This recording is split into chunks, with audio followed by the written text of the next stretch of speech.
ایک چھوٹا سا نقطہ میں آپ کے سامنے عرض کر دوں. جیسا شروع میں نے عرض کیا تھا کہ بعض اوقات اصطلاحات کی وجہ سے کچھ ایسی چیزیں ہوتی ہیں جو میری اور آپ کی ضرورت ہیں لیکن ہم اسے چھوڑ دیتے ہیں. الحمدللہ رفقائے تنظیم جو ہے وہ پڑھتے بھی ہیں اور ہر معاملے کو دلیل سے لینے کی کوشش کرتے ہیں. ایک چھوٹی سی دلیل آپ کے سامنے میں اس حوالے سے کہ صوفیاء کے اندر یہ حضرات یہ سمجھتے ہیں، اور بقول مولانا امین حسن اصلاحی مرحوم کے اسلام کے اصل فلسفی یہ صوفیاء ہیں. نفس انسانی کی ترغیبات، اس نفس کے اندر کے ہیجانات، اس کو جس انداز سے ان حضرات نے سمجھا ہے یہ انہی کا حصہ ہے. ان حضرات کا بالاتفاق یہ کہنا ہے کہ انسان کے اندر سارے عیب، ساری کمزوریاں، ساری سستیاں، ساری باطنی بیماریاں اس وقت پیدا ہوتی ہیں جب انسان غافل ہو جائے. وہ ذہن میں تازہ کیجیے، میں نے عرض کیا کہ وہ لوگ کہ جو ایمان سے ہی محروم رہتے ہیں، ان کو حواس انسانی سے کام نہیں لیتے. آخر میں اس کا سبب کیا بیان کیا گیا؟ اولئک هم الغافلون، یہ غافل ہیں اسی لیے حیوانی سطح پہ زندگی گزار رہے ہیں. اس غفلت کا علاج وہ ذکر الہی ہے. نبی اکرم صلی اللہ علیہ وسلم فرمایا لکل شیء سقالہ وسقالۃ القلوب ذکر اللہ. ہر شے کی صفائی کے لیے کوئی نہ کوئی چیز ہوتی ہے اور دلوں کی صفائی کے لیے اللہ کا ذکر ہے. تو عادت بنانی چاہیے، اٹھتے بیٹھتے چلتے پھرتے قرآن یاد ہو کثرت سے پڑھتے رہیں، کوئی تسبیحات یاد ہوں وہ کثرت سے کرتے رہیں، اپنے وقت کو ضائع جانے سے، خالی جانے سے بچائیں.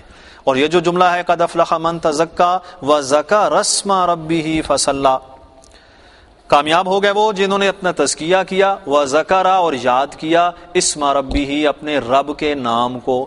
یہ رب کا ذاتی نام کون سا ہے جی؟ کیوں جی؟ لفظ اللہ. باقی سارے اس کے صفاتی نام ہیں. یہیں سے محسوس ہوتا ہے کہ محقق صوفیاء نے ذکر اسم ذات کو تجویز کیا ہے. اللہ اللہ کرتے رہو تاکہ تمہارے مزاج کو مناسبت ہو جائے اللہ کے نام کے ساتھ.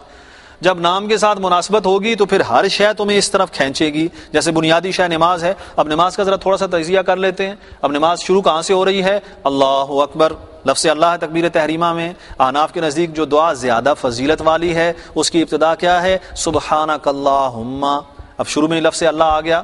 اور جو دوسری دعا ہے اس کے اندر تو 3 دفعہ آیا ہے اللہم باعد بینی و بین خطایای کما باعدت بین المشرق والمغرب. اللہم، پھر دوبارہ آیا اللہم نقنی من الخطایای کما ینقی الثوب الابیض من الدنس. تیسری دفعہ آیا اللہم اغسل خطایای بالماء والثلج والبرد. 3 دفعہ آ گیا لفظ کیا آیا؟ اللہ اکبر. اس کے بعد ہم تعوذ پڑھتے ہیں. شروع میں کیا ہے؟ اعوذ باللہ، اللہ کا لفظ آ گیا. اس کے بعد تسمیہ پڑھتے ہیں. شروع میں ہے بسم اللہ، اللہ کا لفظ آ گیا. سورہ فاتحہ کی ابتدا کرتے ہیں الحمدللہ، شروع میں ہی اللہ کا لفظ آ گیا. سورہ اخلاص اگر پڑھتے ہیں قل هو اللہ، شروع میں اللہ کا نام آ گیا. رکوع میں جاتے ہیں اللہ اکبر، اللہ کا نام آ گیا. رکوع کی جو دعائیں مسنون ہیں ان میں سے کچھ دعائیں وہ بھی ہیں جس میں اللہ کا لفظ آتا ہے. رکوع سے اٹھتے ہیں قومے کے لیے سمیع اللہ، اللہ کا نام آ گیا. اٹھ کے اس کے بعد بہت سی دعائیں وہ ہیں کہ جس میں لفظ اللہ آتا ہے. وہاں سے سجدے میں گئے ہیں اللہ اکبر کہہ کے اللہ کا نام آ گیا. سجدے کی کئی دعائیں مسنون وہ ہیں جس میں اللہ کا نام آتا ہے. سجدے سے اٹھے ہیں اللہ اکبر کہہ کے، شروع میں اللہم اغفر لی الی آخر اللہ کا نام آ گیا. دوسرے سجدے میں جاتے ہیں پھر اللہ اکبر، لفظ اللہ کا نام لیا. اس کے بعد اٹھ کے التحیات میں بیٹھے ہیں التحیات للہ والصلوات والطیبات السلام علیکہ ایھا النبی ورحمۃ اللہ، اللہ کا لفظ. السلام علینا وعلی عباد اللہ، اللہ کا لفظ. اشہد ان لا الہ الا اللہ، اللہ کا لفظ. اس کے بعد رشیف پڑھتے ہیں اللہم صلی علی محمد اللہم بارک علی محمد. اس کے بعد جتنی دعائیں ہیں، اور اس میں وہ دعا جو سیدنا ابوبکر صدیق رضی اللہ تعالیٰ عنہ نے پوچھا تھا اللہ کے رسول مجھے دعا تلقین کیجئے تاکہ میں نماز میں پڑھ سکوں، تو آپ نے کہا اللہم انی ظلمت نفسی الی آخر. وہاں پہ بھی اللہ کا لفظ.